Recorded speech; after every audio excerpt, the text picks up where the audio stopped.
Hello and welcome to Take You to School with Dr. Tom Prichard. I am your host, JP John Posh from the two-man power trip of wrestling. Of course, joining me, the star of this show, the former WWE World Tag Team Champion, 8-time Smoke Mountain Wrestling Tag Team Champion, and one of the greatest trainers ever in the history of the business, the Doctor of Desire himself, Dr. Tom Prichard. Dr. Tom, how you doing today, sir?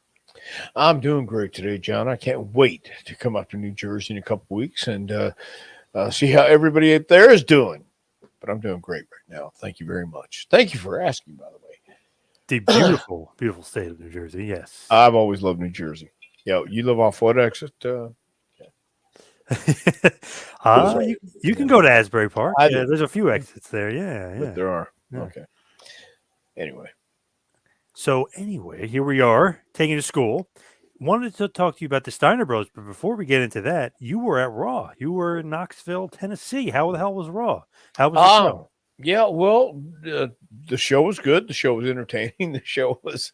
I spent most of my time sitting at catering, which is uh, a central location for a lot of people. So yeah, it was great. Saw some old friends and colleagues, and saw a lot of people I didn't know, man. But uh, the really good thing I saw this past week was the excitement and the passion, and all the guys from JPWA got to go, and I said to them the next day, you asked them if they enjoyed the show. Of course they did, and I told them people like Becky Lynch, she was right where they used to be, right where they are now, or she was.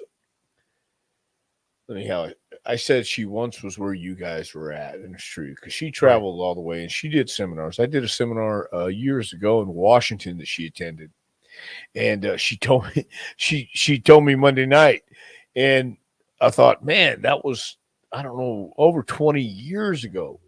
You know what I mean? And Yeah. yeah, it was really kind of cool to see just backstage how the one thing stays constant is the excitement, um, and everybody's trying to uh, do their best. So it was a lot of fun. Nice. Barbara says, "Are you taking questions tonight?" Yes, we are. Yes, Barbara, of I'd course. love to take some questions Yes, tonight. of course. Yeah, I appreciate that. We're in Jersey. It is going to be cherry. No, wait a minute. So Um, I'm in Asbury Park, but you are going to be in Deptford, I believe. Deptford, yes, Deptford, New Jersey, and 5/14, May five four. 14th, I Yes, believe. yes, correct. May 14th in Deptford, New Jersey, for Super Crazy Skid Row Academy. So it is a seminar, and I think you can get all the information if you go to Skid Row Academy or Super Crazy Pro Wrestling on Facebook, and have all the information. But I always like going to Jersey, whether we flew into Newark or flew into Philly. Nice. Yeah, there were just places that always stood out to me that I liked. Herb Simmons, your old buddy Herb, says, Sir, please tell Dr. Tom yes. hello. Hello, Herb. Hope you're doing well. Nice. We Look at just this. had Carl Lauer pass away too. Oh, yeah, I saw that. I met Carl when I was in L.A. for the first time. Really nice man. Very nice man. So we got a question. I know we're going to be talking about the Steiner brothers, and we'll talk about Rick in a second, but we got a question from Josh Pitts. Since the Steiner brothers now have been immortalized in the WWE Hall of Fame, does that mean that they will be put in the future WWE video games? I Oh, I would would. guess, right? Yeah, I would think so. Sure. I would think they'd be in all the other past video games, WWE, or were they not? I don't know, but I would think they would certainly. No, I don't think they've been in a video game in a very long time. I don't Yeah, think. really. Well, yeah. Well, I certainly hope so for their sake, and I hope so for everybody who loves the Steiners. And how can you not love the Steiners? I think the Hall of Fame. Speaking of that to Josh, that's long overdue, right? For them to be in the Hall of Fame. Oh yeah, I really do think so too. But but they're in there now, John, so we don't have to worry about that anymore. Just about being in the video games, but yeah, well deserved Hall of Fame inductees were the Steiners and Rick.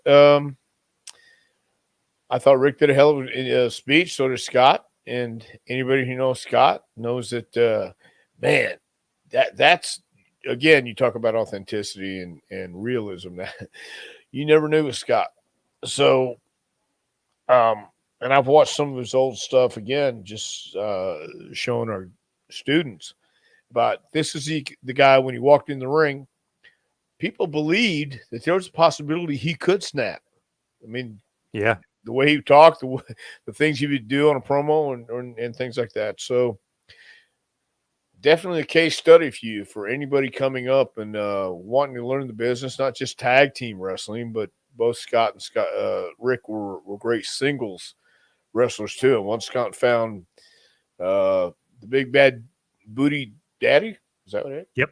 Oh Yeah. yeah. Once he found that, it was something that certainly didn't stretch too far out of the realm of what he really was. So, what he really is, I'll say that much.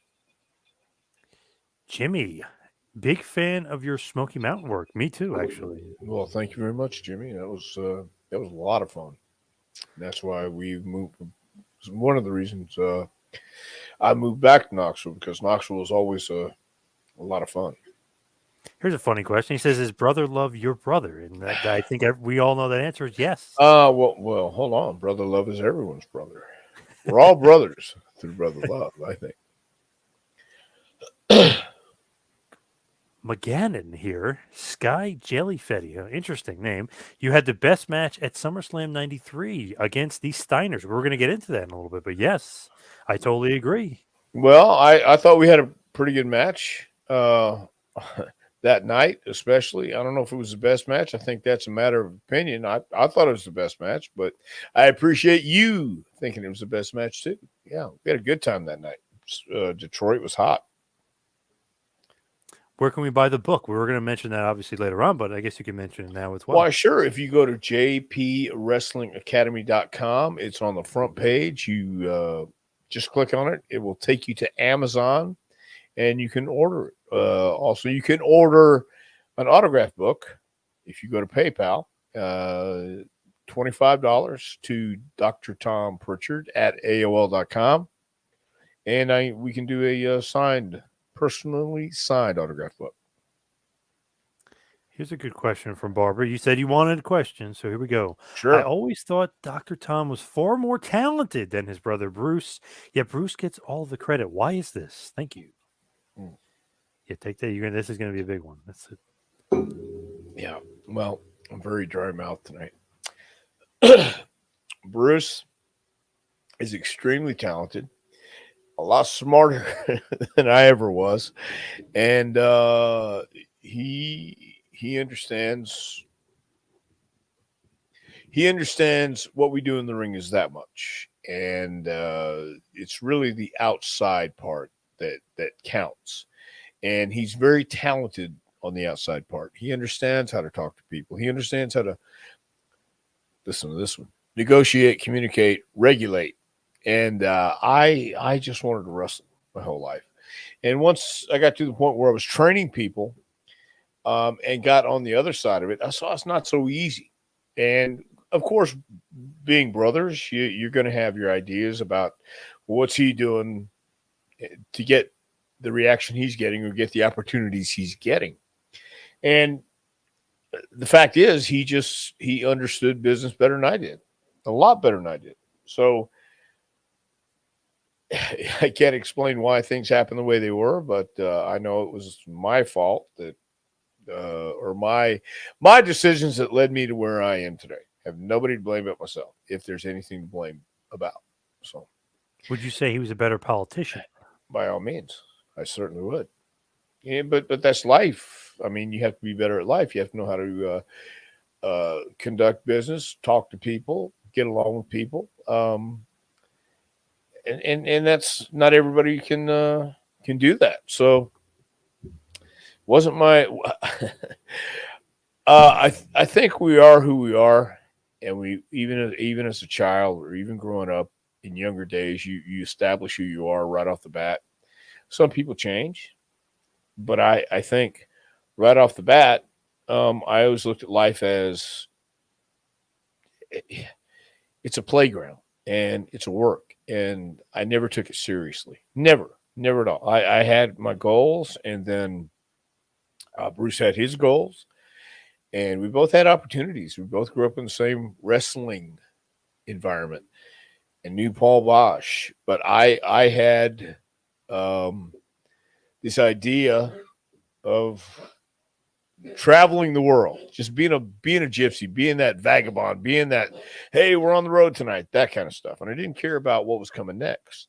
I wasn't planning to live that long. I really wasn't. I was just planning to live life and go where it took me. And I did. And he did too. But he caught on very quickly how to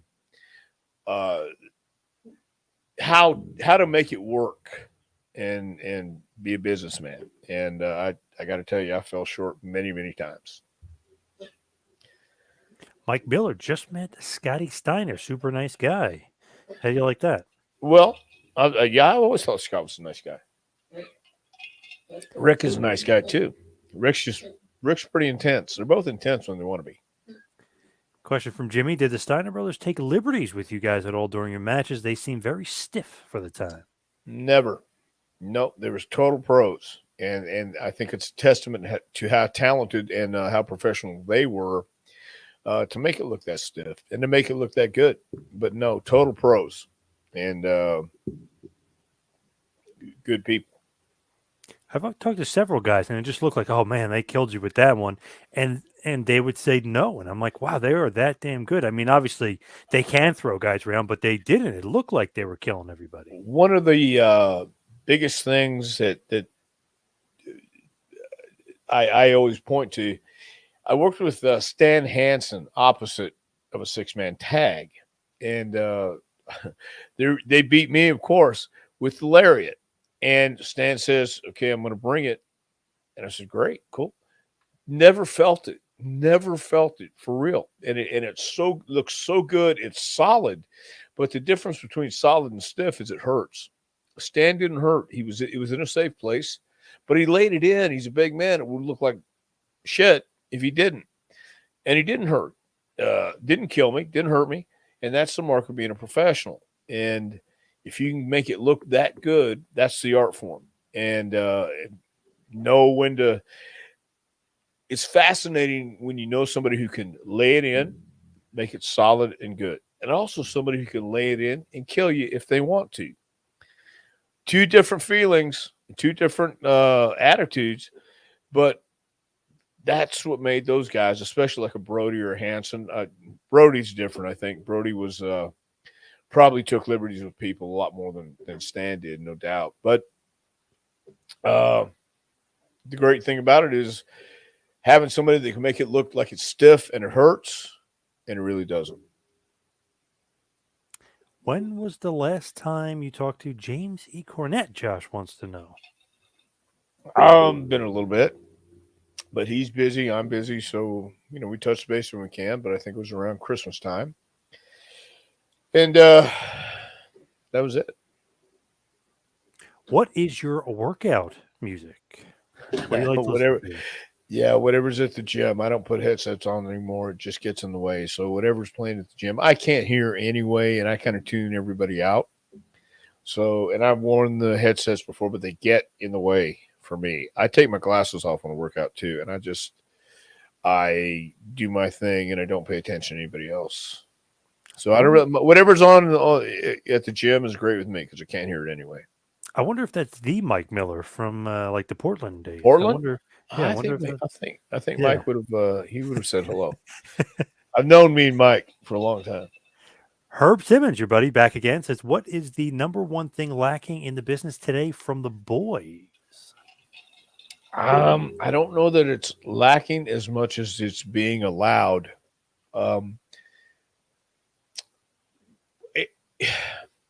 We all change. Sports change, generations change, and you have to change with the people who are watching. And again, I like to go fishing, and I like strawberries. When I go fishing, I'm putting worms on the hook because I'm trying to catch fish. You're trying to draw fans. You're trying to draw eyeballs to your product. So whether you're a casual fan or a wrestling fan, you have, as a promoter, you have to figure out what is going to draw people. And let me give it for a roundabout overall question. Cover everything. Authenticity, realism. just being who you are. People will know if you're playing a part or if you're being who you are, or something to connect to. I think when Bret Hart was around, it was easy to connect to his Canadian hero. He believed he was a hero, and he acted as such. Shawn Michaels was Heartbreak Kid. He was authentically that guy. When what you saw on TV is what you got when you met him. And I think a lot of that's missing today because you're trying to put somebody in a character role that doesn't really fit, and the guy or gal trying to do it is trying to make it fit, and they're finding it hard or difficult or just outright impossible to feel it. That I could be way off base on this, but for me, when I see it from my eyes, I'm wondering, is authenticity really matter anymore, or is it about the over-the-top characters again? Going back to R-Truth as the guest referee for Snuka and Dana Brooks with Reggie and Tozawa. You know, it was a comedy match. I get that. Do you need that in wrestling? I believe there's a place for it, certainly, but it's just the format and the whole presentation has changed. You come out and instead of fighting each other, you cut a 20-minute promo, or instead of a run-in with no music, you always have to have the music. It's a TV business today. In the old days, that's ridiculous. You're given a warning. Why would you warn somebody coming to run in? But all these elements are pretty much ancient and passe in today's world. But could it be reintroduced and meant to mean something? I don't know. I just think that's one of the things that's lacking today. I don't know if it's the number one, but it's one of the things lacking today.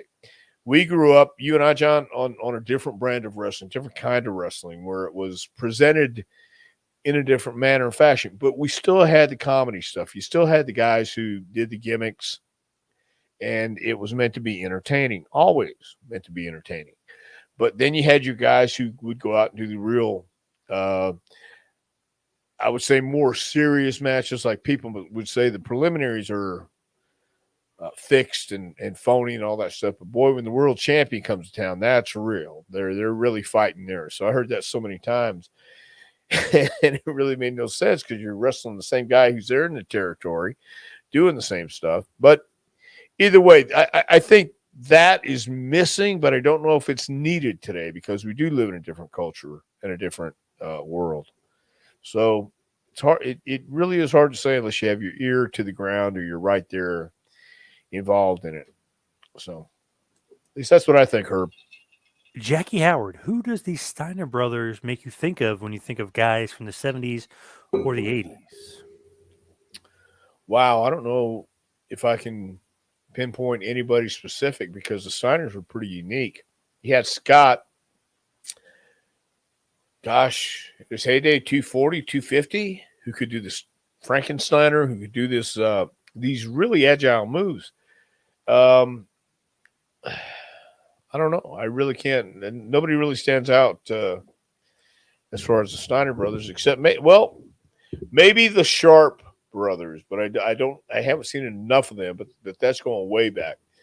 The Sharp brothers from the 60s and 70s, Ben and Mike, were big guys, pretty agile too. Was your spot on Roddy Piper type promos in Memphis a rib on Roddy? First of all, I would never even attempt to rib Roddy Piper because that would get me nothing but grief, and I had too much respect.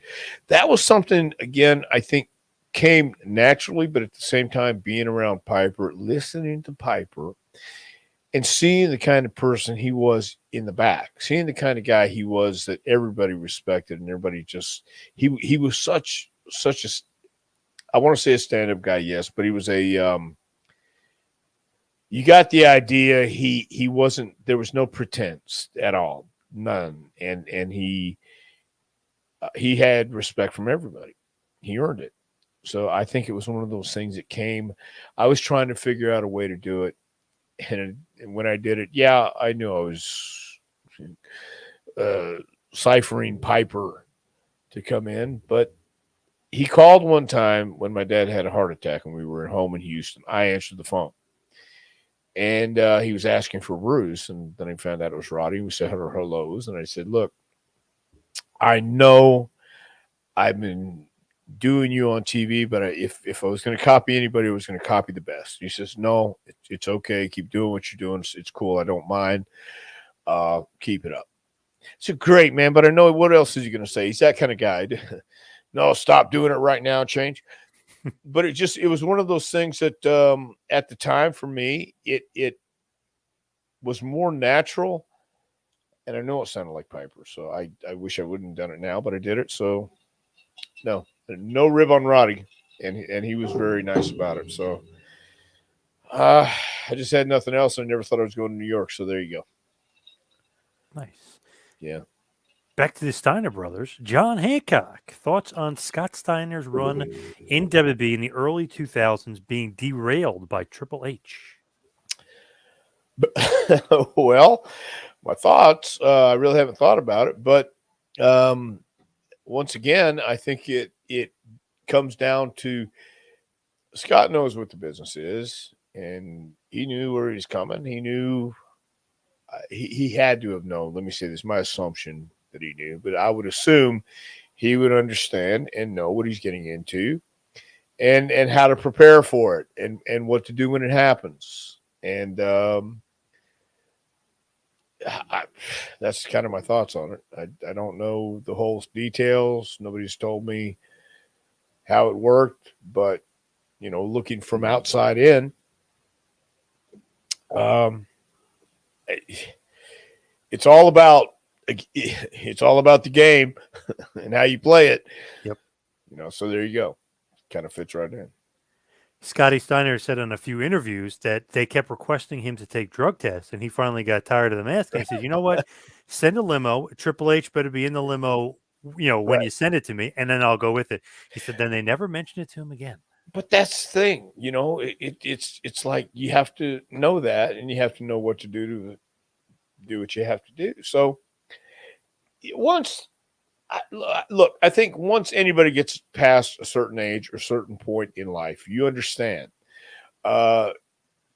this is how it works, and this is why youth is wasted on the young, because if you know that when you're younger you're not going to make the same mistakes, but that's why you make those mistakes, because you think but you really don't know until you see it with your own eyes. Like David Copperfield didn't make the Statue of Liberty disappear.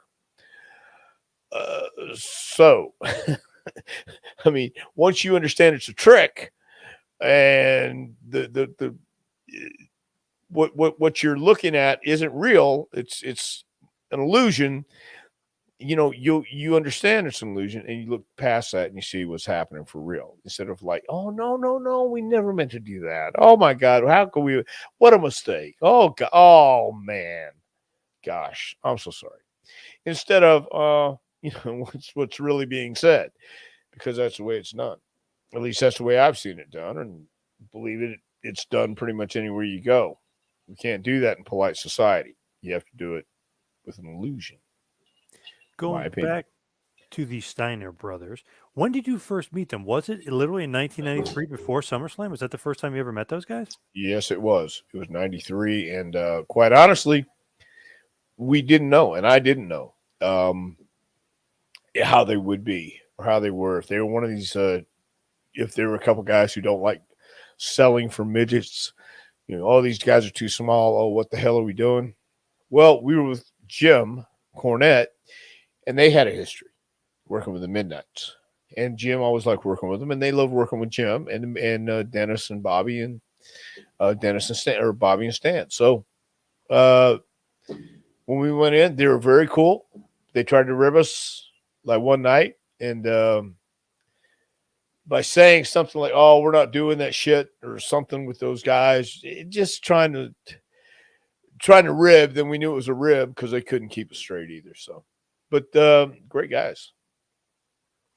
When you're setting up this match, obviously 8/30, 1993, SummerSlam 93, you guys are making your WWF debut, so to speak, really, and main show debut. I mean, pay-per-view at SummerSlam.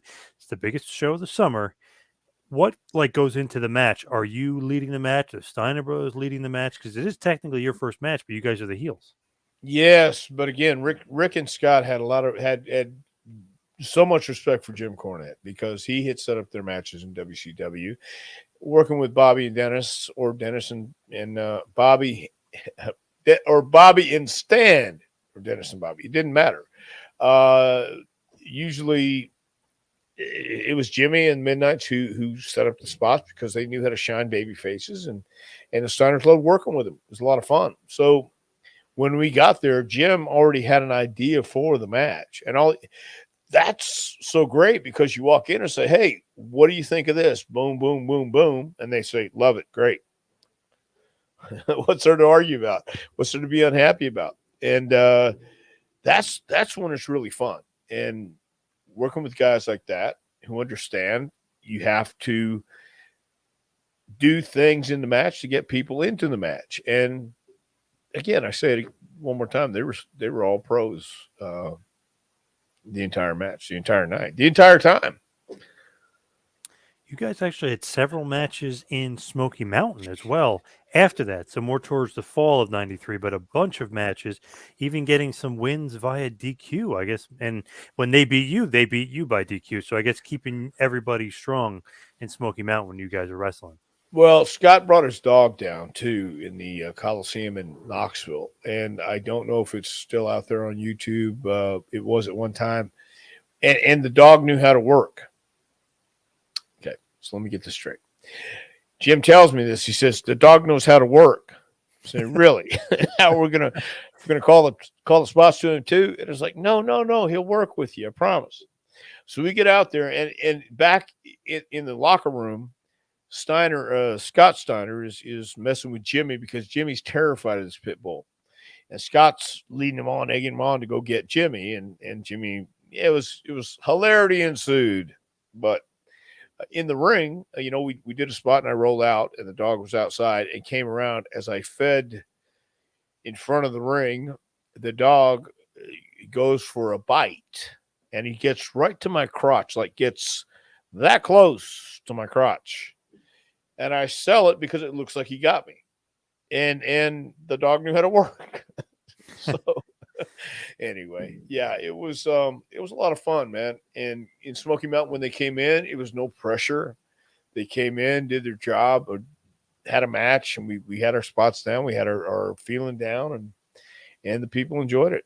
Hell, we enjoyed it. When you're working with them, obviously, they know what they're doing. You guys know what you're doing. Is there like a time in Smoky Mountain where Vince says something like Cornette, like, I don't want these guys jobbing, or you got to keep them strong? Like, does that happen? Never. No, Jim knew not to do that anyway. I think he asked Pat. He told us he had asked Pat if they could switch the belts when they were down there. Let's do a switch at the first of the week and give back to him by the end just to give us some credibility. But he said, no, they're about to switch to the Quebecers, and the Steiners were leaving, and they didn't want to do that in between. So it was fine. I mean, they came in, they gave us credibility anyway, just being there on the show and doing the matches and having the matches we had. So, no, it was all good. It really was. Changing gears for a second here. Who would be on your Mount Rushmore of wrestling trainers from Matt R? Well, I'll tell you this right now. And I've never seen this guy teach, but I've read his rants and I've heard from people who he's trained with. I'll put George South on there first of all. I will, because he's an old school. Yeah, he's an old school Southern guy who doesn't mince words. He says what he means and means what he says, and he will explain why it's done this way. But I also like how he holds people accountable. If you're coming to learn, then be ready to learn and listen, pay attention. And I appreciate it with George. I'll tell you another guy, Sinbo D from Las Vegas. He's a pretty damn good coach. he came to JPWA and he got in there with the guys and he gave some really great advice, used some really great examples. And I think that's a huge part of being a coach, not just showing you what to do, but giving you some ideas and then demonstrating them how it works. And also giving you the permission to go out and try things and not be stuck in, we have to do it this way only. Go out and create and just be unique and have that body language. So he's another guy who really who actually was at an FCW for a while. Then when he broke out, he got to go to the PC and be a guest coach for a week. And I understand why when he came to JPWA, because everything that came out of his mouth made sense to me, stuff I haven't heard before. And it's very cool when that happens too, when guys come out and have a passion for it. Mike Mondo would be on there as well because he's got a really good head for the business. And I don't know how many are on Mount Rushmore, but there's 3. George South, Simbo D, and Mike Mondo. For You got to sure. have 4 on Mount Rushmore. Well, you know what? Yourself. You're going to put yourself on there. No. Well, you know what? That would just be false modesty, wouldn't it? What about Stu? What about Stu Hart? What about Stu Hart? He's got to be on there, no? I don't know. I've never trained with Stu Hart. And I talked to Stu, but Stu is one of those old timers that just said, "Hey, come here, kid. Let me show you something." I'll put myself on the 4th one. How about that? All right. I thought you might say Danny Cage, but all right. There you go. No, I'll say Rip Rogers. Thank you for reminding me. Yes. I will say Rip Rogers because Danny learned from Rip too. And I'm going to tell you about this. Rip Rogers had a unique way of conveying his message. But he was very old school and very direct. And that couldn't be done today because the political correctness would be poison. I mean, he wouldn't make it. And that's a lot of times doing it that way, I think, is better than the soft way. Sometimes you need to land on the hard concrete to know what it feels like instead of a mattress all the time. And Rip was one of those guys who told you how it was. He told you how it is. And of course it was his opinion, but more times than not, his opinion fit the matter, fit the time that you were going through right then. If it was in a match and he stopped you and said, "No, slow down, do it this way, and follow these steps," as long as you did that, it worked. If you deviated from what he asked you to do or told you to do, that's when things went south. So he was one of those guys that I was amazed when I first saw him. I'm not amazed. I was just impressed. How about that? I wasn't amazed, but I was impressed with the way Rip Rogers taught people, demonstrated people, talked to people after he yelled and got your attention. And then he said, okay, he calmly explained. And then he calmly would demonstrate what he meant. Then you do it again. And then he would calmly tell you, no, do it this way one more time. So it's a process. And I've seen guys do it yelling, screaming, get out of my ring. And I've seen guys do it like, hold on here. Yeah, Rip Rogers would have today's generation running for the state. Yes, that's what I'm saying. But God Almighty, he's a George South is a calmer version of Rip in the ring. I think George wouldn't swear or cuss or anything, but sometimes, Rip was that guy who would tell you straight up, and some people couldn't handle that. But I thought he was a great trainer. So there's my 4: Rip, Sin, George, and who else? Rip, Sin, George, John. You didn't say Danny Cage. You said Rip. You said, hey, who the heck was? Oh, you put yourself on there, didn't you? No, I didn't. I took myself off, put Rip on there. George South. What about, more importantly, going back to Steiner Brothers for a second, was it Arnold the Pitbull from Ronaldo Reyes? Is that the Pitbull's name? I don't remember his name, but he's a good puppy dog. He was a good dog. He really was a good dog. Being around the boys and all that stuff. I don't know how I would have handled it, but for him, he was a good boy, good dog. Was Scott's heel turn the right thing to do? Remember when he turned heel on Rick in '98 in WCW and he broke up the Steiners and he joined the NWO? Was that the right thing to do? I if it was right for him, I mean, I really don't know. I honest to God, that's just a matter of opinion. And maybe it was time for the Steiners to break up, and that was one way to do it. Was it right? I have no idea. Mike Mondo was the other guy that we Yes, it mentioned and was. then did Thank mention. you. Sorry, Mike Mondo. I just realized that. So here's a question for you. Who came up with the rope hanging angle with the Dirty White Boy Tony Anthony and yourself? I know we have a whole episode back in the archives dedicated to I'd like to talk to Tom, but who actually came up with that angle? That was something I saw with Nick Bockwinkel years and years ago, and I came up with the angle of putting the rope around the neck and doing the hanging angle. There was a guy in Texas called the Hangman, and he would carry the noose to the ring, put it over the corner, and at the end of the match, he would take his opponent and put the noose over his head and beel him from corner to corner. Bockwinkel came in one night or one afternoon and saved the poor baby face, and the Hangman just beat the hell out of Bockwinkel and hung him from the ring. So I thought that looked vicious, and that would be something we could do. But we didn't get to rehearse it like everybody rehearses things now. I don't think we would have anyway. But come to find out, just pulling on that rope, you don't have to do much at all. It just pulling on it will tighten it.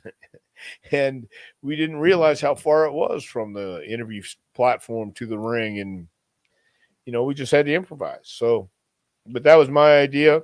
And originally it was just hang me from the ring, but then we came up with destroying the set, handcuffing me, dragging me, and having blood come out of my mouth. But it happened too late. We had to, anyway, it wouldn't work until the end. The blood. Has Dr. Tom mastered Steiner math yet? I mastered Steiner math before there was Steiner math. Have you ever heard those great I promos have. from him doing Yes, that? I have. That is tremendous. And that's what I'm talking about when I tell people cut a promo. It doesn't have to always make sense. It's just where people go, what? Or they want to listen to you. You want to hear what you're saying. And, that's part of the fun of this business. You can cut a promo like that and people will remember it and go, what in the hell? Do you remember this promo? And then they pull it up and go, wow, listen to this crazy stuff. And that's what it's supposed to be.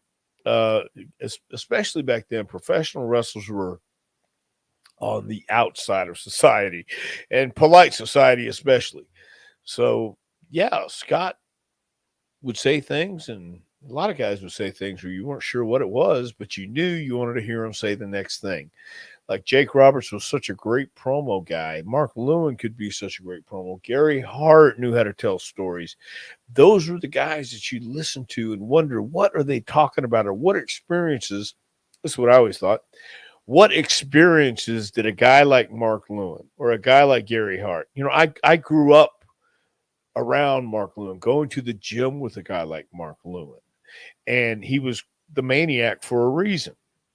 And when I got to working out with him and I got to go over before the workout and sit around the table with him and his 87-year-old father, Sid, tell these stories about Hawaii and the islands and all these other crazy stories about King Curtis Iokea, Peter Maivia.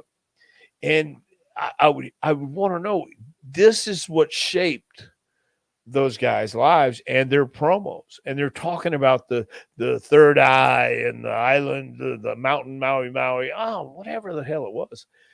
You wanted to hear what they said because they weren't talking like everybody else.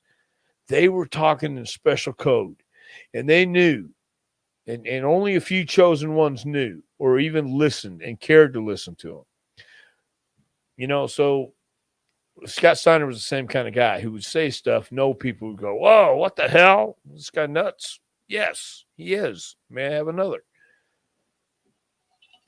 Was there any animosity between the Road Warriors and the Steiner brothers that you know of? Not that I know of. But I wouldn't think so because the Road Warriors were the same kind of guys. Honest to God, if you didn't know them and looking again from the outside, you would think, if only you knew was promos on TV and what you saw in the arena. If that's all you knew, you could see maybe there might be some animosity. But if you knew them in the back with the Steiner brothers, who were actually pretty cool guys and big guys, incredible guys, amateur wrestlers, real guys, against Hawk and Animal, who were two big guys, badasses, worked as bouncers in the bars in Minnesota, and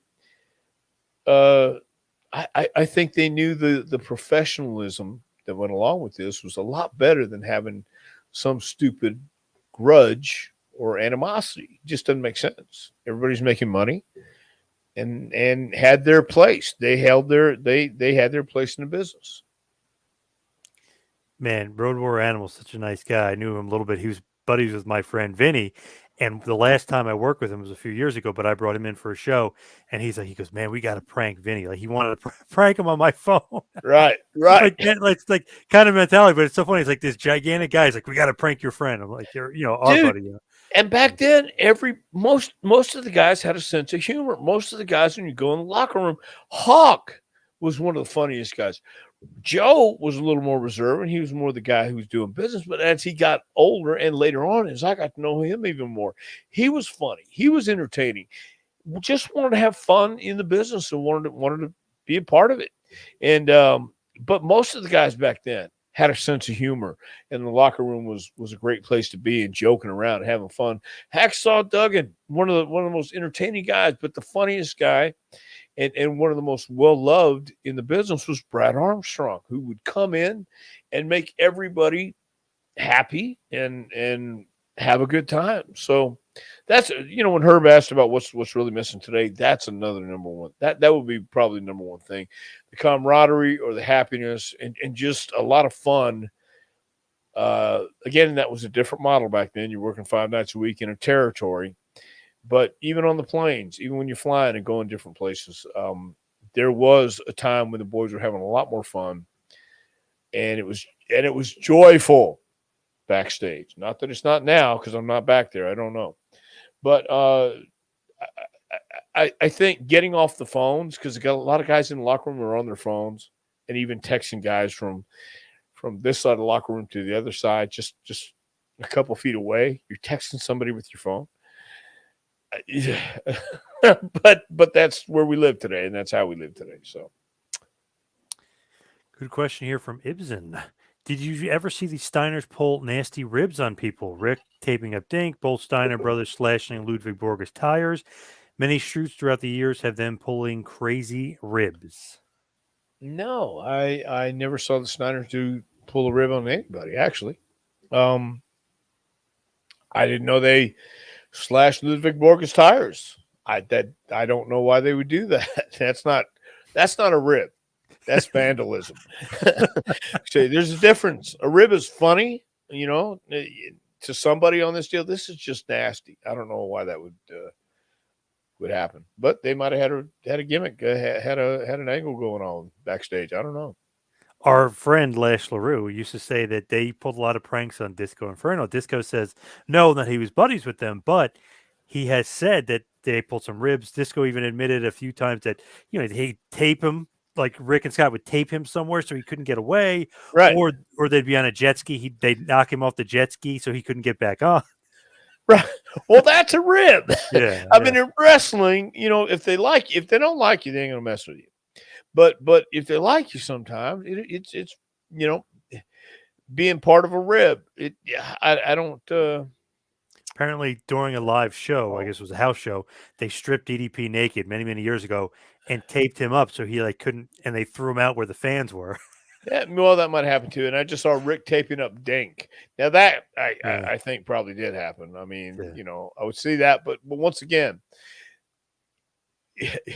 the atmosphere, the vibe was different, and it was anything I say is going to be held against me in a court of law. But the point is, it was fun, and for that time period, and the guys who were involved in it, I would think understood what it was, and it was the craziness. It wasn't everyday life. it was the circus. It was doing that, and that's why we got in it, because you didn't want to be every day the same thing over and over and over and over. So, Did you ever hear the one with Sean Waltman? Rick which one? well, Which Rick one? Rick apparently got a gun with blanks, and he was like pretending he was going to shoot him. And Hmm. Waltman was, pretty scared, and he did shoot him with the blank. He thought he literally thought he was killing him. Yeah.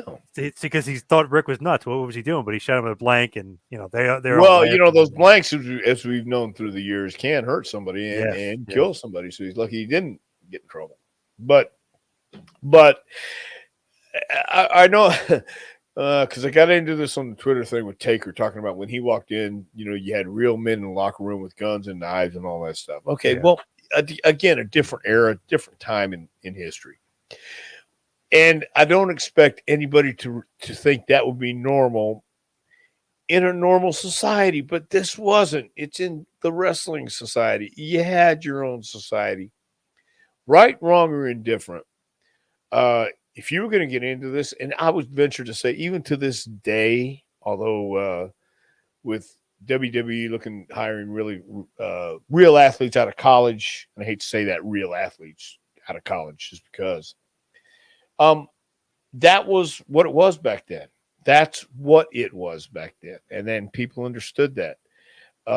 In places like Texas and Tennessee, you had hardworking people who would come in and knew what a fight looked like in a bar, and those were the kind of people who came to wrestling. In the Northeast, you had your brawlers. That was brawling in the Northeast, and you had a certain clientele who would come in and see the wrestling at the Garden. You also have people who wore suits to wrestling matches at one time. Now, it just changes with the eras. If something isn't working, you change it. And I think everybody realizes that wrestling and the entertainment business as a whole is changing. I mean, COVID hit, we got a lot of excuses and a lot of reasons. But the fact is, wrestling will always be, to me, that society that just a few amount of crazy people actually want to do this. I mean, can you think about that for just a second? There are people out there watching this today, and they have that same love and that same passion of drawn into it. And then when they get old enough, like some of the guys we have now, they go to a wrestling school, they find a wrestling school and take that step. Think about that. That's taking the next step that a lot of people wouldn't. But those people who do and want to go out and train 2 or 3 nights a week, that's a different type of person. It really is, because to go and fall down in a ring, to hit ropes or steel cable and have it do the damage it does to your side, and then to listen to somebody scream at you, to understand an arm drag, to understand a headlock, to understand slowing down, and just the little things that mean everything, and stick with it and really want to do this. That's think about that. That's insane, to give up a secure life if you have a job, insurance, benefits, you have a wife, you have children, but you choose to go train, and you choose to go to some of these towns that may draw 20 people. 20 people. It's not the Madison Square Garden, but you have people who want to go out and perform. What is it about professional wrestling? There's still that element of coming from one side of the arena, walking into a ring, and performing in front of however many people it may be, whether it's 20 or 20,000. You have to have that inside you to want to do that. There has to be something that connects you to say, I have got to be a performer in that ring, whether it's Madison Square Garden or whether it's Saltwater, Tennessee. Doesn't matter. So anyway, I don't know where that question was or what you even asked me, but what the hell? It sounded good to me. All right, here we the go. legendary Bob Cook, the man with the second Yeah. greatest punch in the business. I saw Rick Steiner chasing the junkyard dog around with a gun one night in the dressing room. Needless to say, the dog was sweating bullets, pun intended. Right. But once again, the dog, Scott Steiner, dog knows he's not going to shoot him, but he doesn't know he's not going to shoot him, but he's going to put on it. He's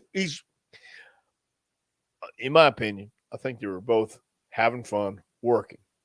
Well, how could that be fun? The guy's chasing you with a gun.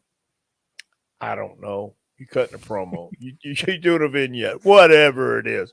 It's for the entertainment of the boys and yourself. And I know as barbaric that may sound, it was a lot more fun back then to me. It's funny that Bob's on here. I was just talking to Sully earlier today, our buddy Kevin Sullivan. Right. He said the best punches, we were saying Bob Cook, Jerry Lawler, and he threw out his favorite, the great Kabuki. I was like, wow. I was like, never heard his name thrown in that. But not in great punches, no, but yeah, he said Great Kabuki as his favorite punch. I was like, wow, Great Kabuki. Yeah. Nice. Yeah, very nice. And Kabuki for that time wasn't a big guy. No, not at all. Yeah, but that just goes to show you if you're authentic and you look like you can kick somebody's butt, and then they'll believe it. Bob said Rick was definitely having fun. No doubt. Yeah, I bet. And I think Bob would agree that was a hell of a time to be around. I mean, it really was. The Nache man says, do you have any stories of ribs being pulled on the Steiners? If so, would the Steiners get mad, laugh it off, or get even? See, I don't have any good stories about ribs on the Steiners because we were around them just that little bit of time around SummerSlam, and a couple times, I've seen Scott and Rick here and there through the years, but that we weren't really around them that much, and at that time, nobody was ribbing those guys. So yeah, it might have been fun. Though, Knobs and Sags, I've heard, would kind of go back and forth with them, but they're tough as nails. So I mean, they could probably, take the beating or maybe give some out. Yeah. But Knobs and Sags are insane too. So I mean, they were were four insane participants in this one, and Knobs and Sags were the guys who got put in jail in Tampa, and yet they had everybody else going nuts, and they wanted to get them. The sheriffs wanted to get them out of jail because they were causing so much chaos inside, and I could see that happening because they just don't care, and yeah. Once again, Herb, that's number 2. What's missing in the business? Why aren't the Midnight Express in the Hall of Fame? That's a great question. That's a great question. I have no idea. I think certainly after the rock and roll went in, they might have even gone at the same time, I think. But I think it's a crime that everybody from the Midnight Express is not in there, from Jim Cornette to Dennis Condrey, Stan Lane, Bobby Eaton, hell, Randy Rose. Everybody who was a part of that whole deal should be in the Hall of Fame. Norvell Austin, I will say that too, just because it was a catalyst, but I don't know if they'd see it that way. At least Jim, Bobby, Dennis, and Stan should be in the Hall of Fame, no doubt. What about any tag teams that may have copied the Midnight Express? Do they get to be in the Hall of Fame as well? Example: Heavenly Bodies. No. But we didn't have a Hall of Fame career like those guys, man, in Charlotte, and I get that. They were on the national stage. They broke ground in Louisiana. I mean, they really did. They changed the houses and stuff. They really did. When we came along as the Midnight Express, we were supposed to be as the Heavenly Bodies. It was supposed to be Stan and Bobby. Yeah. So I get it. And we were in a regional area, and then we went to WWE, and that was it. Bobby Cook, he says he agrees 100%. I don't recall much, if any, drama in the dressing rooms back in those days. Most of us all got along and were just having a good time. having to grow up and not having to grow up and get real jobs. And exactly. That's what it was. So that was a very, very cool time. I wish that model existed today, but it just doesn't, and time marches on. But that is part of what's missing. A lot of that education, living in the Falcons Rest in Atlanta, or living at the Bomber Motel in Portland. That was part of the education, and that was part of the deal. Not having to have a real job and doing what you loved, and my gosh, getting to do it every night, it was like a dream came true. And it was really like not having a job. And so I don't know how it gets any better than that. With NXT nowadays, I know Dennis is saying he'd rather watch 2001 WCW than today's product, but with current NXT, obviously Bronson Steiner, if you will, Bronson Rex Steiner, aka Braun Breaker, is the champion, and Rick has been making a few appearances. They got the little feud going with Joey Gacy. He took his Hall of Fame ring. He's feuding with him. He's beating up Rick. What do you think, though, about using the Steiners more, like on TV and stuff? I mean, was it a long time coming, or do you think this is perfect fit with Braun Breaker being his son? It's a perfect fit by all means, and I think that's a huge reason to put him in the Hall of Fame, but also add to the credibility. I mean, here's your dad, a Hall of Famer, coming on TV and being able to participate in his son's career a little bit, but also it works both ways. You're giving Braun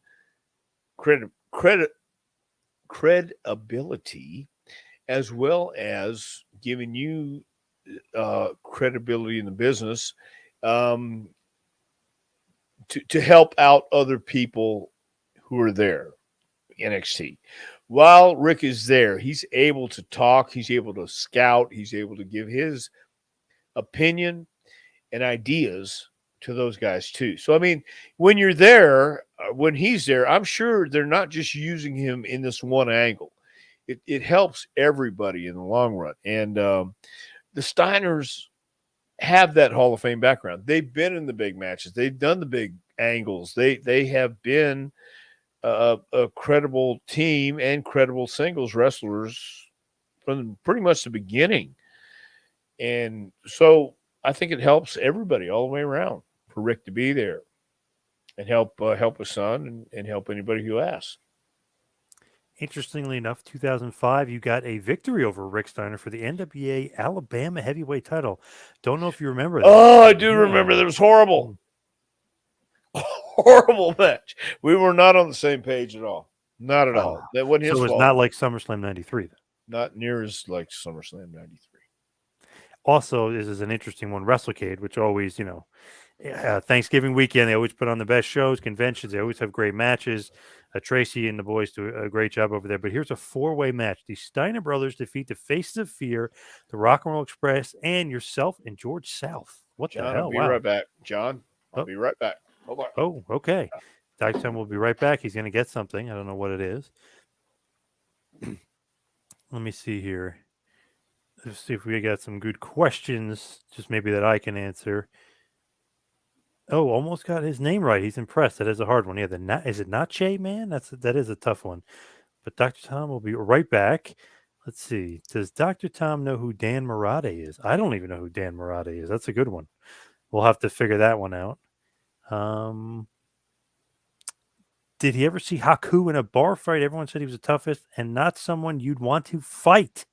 I've heard many stories about Haku in bar fights, pulling guys out, eyes out, biting their nose. I mean, not a guy you want to mess with. One of the toughest guys. I would put him maybe number one. The Steiner brothers obviously would be up there as well. Someone had a question here about the toughest guys in the business, shooter-wise, and Steiners, Haku, Barbarian. Sorry, there was a siren back there, and I had to check the siren out to make sure there was somebody crawling in my house. But nice, we took care of it. I sicked the dogs on them. Okay. So somebody was talking about tough guys, shooters and stuff, and then I saw the question here about Haku in a bar fight. Have you ever seen something like that? But I always think of tough guy shooters. Haku, Steiner brothers always come to mind first. Yeah, no, I've never seen Haku in a bar fight, but I made a trip with Barb, the Barbarian, one time, who's one of the nicest guys in the world. But um, but Barb tends to let me see, tends to get a little intense at times. And on this trip, he was getting intense. And it wasn't a bar fight. It wasn't anything like that. But he liked to bite glass and do things. So I've seen Barbarian do the bite the glass, chew it up type thing. Didn't swallow it. He spit it out. But I haven't seen Haku. I'm just saying I've seen guys. I've seen Matt Bourne in a bar fight. I've seen Manny Fernandez in a bar fight. And that's about as far as I got. So Haku, no, I don't know if I'd want to be around there, but yeah, I would hope he didn't want to fight these days either. It's not worth it. It's really not worth it. So anyway. Have you noticed a difference in tag team wrestling? Speaking of the Steiner Bros, have you noticed the difference now and then tag team wrestling? I don't know if they're WWE is supposedly is trying to bring it back with giving this long run to the Usos and stuff, but they always do that where the tag team titles mean something and they mean nothing the next week. I mean, who knows? Right. Well, no, you have guys like the Usos, you have guys like FTR, you have guys that understand tag team wrestling, but of course, there's always going to be differences in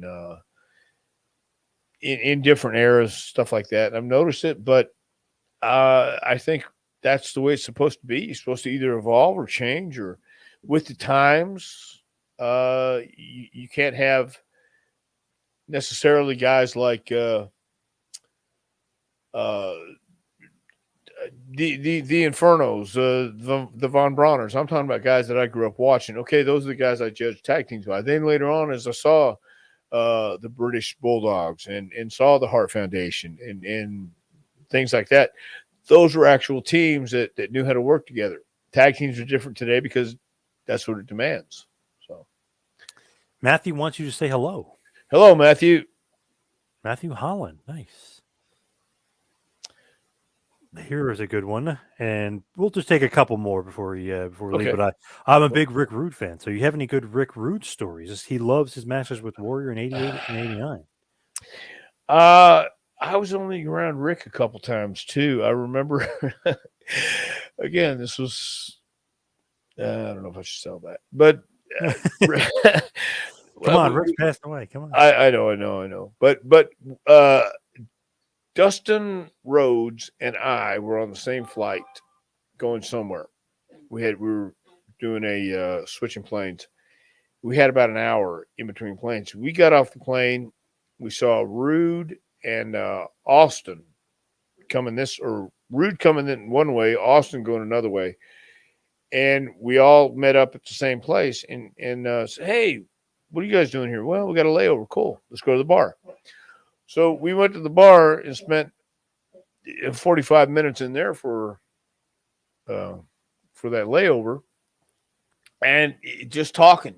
General, I didn't really know Rick that well, but just talking, having a good time. And I have no real good stories about him. He just he was like everybody else, I think, at that time, and especially the Minnesota guys. It all came, I think, to a head with Kurt Hennig.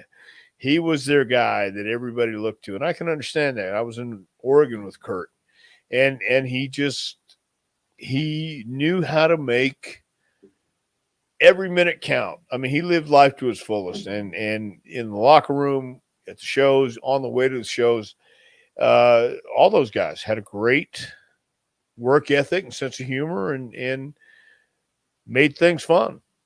So, fan of the business. Tommy's anecdotes and stories are unbelievable. He loves it. Let's just do one final question, and it'll be from a fan of the business. What city had the hottest rats? Great question. Yeah. You know what?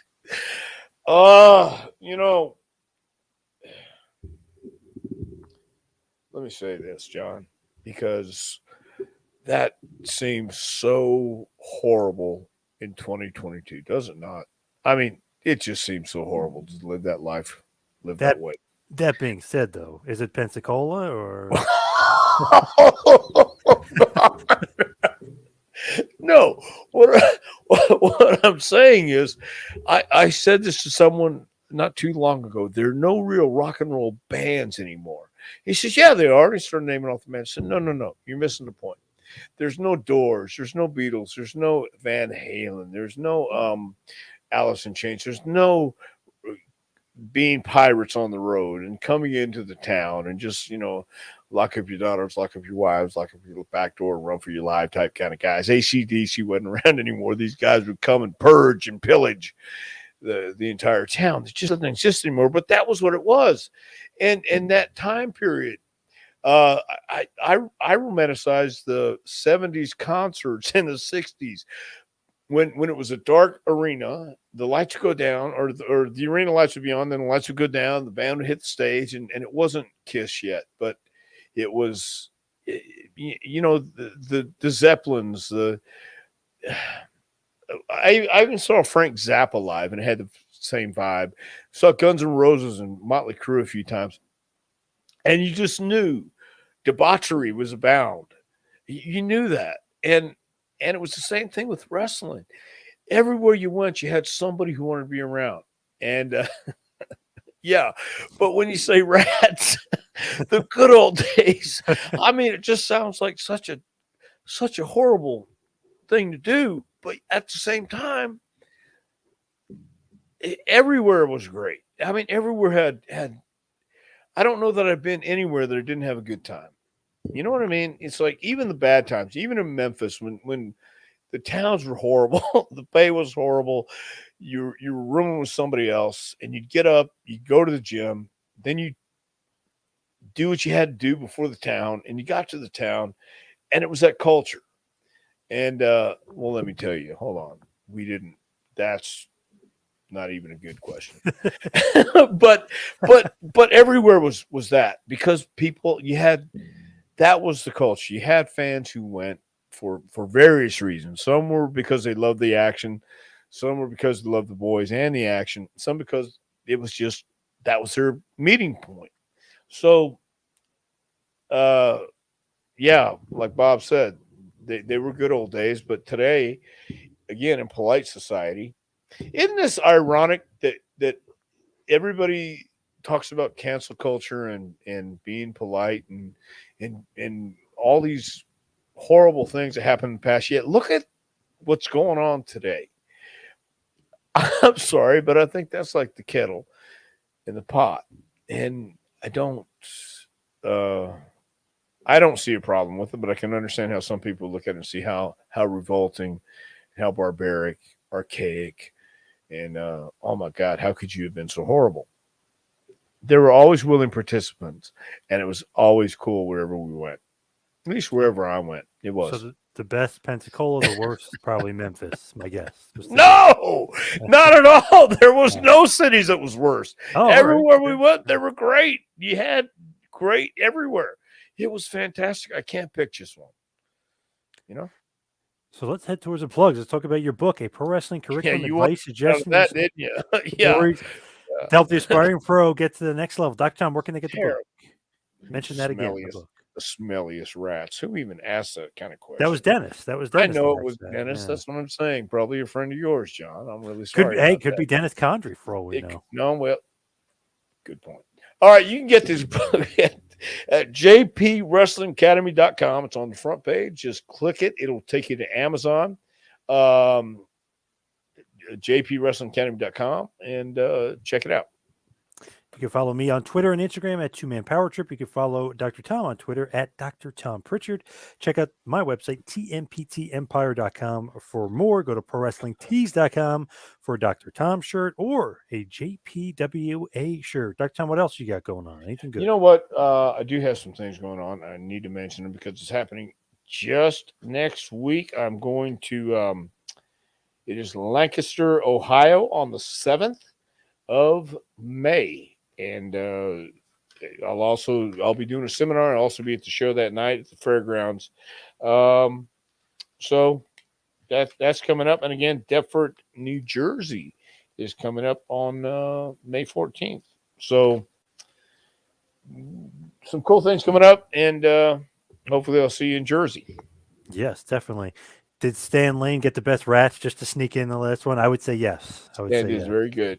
Stan did very nice. I don't know if he'd take offense to you calling his friends rats, but And top 3 tag teams of all time: Midnight Express, Steiner Brothers, Road Warriors. That's yeah, I agree. That's where all in. Yeah.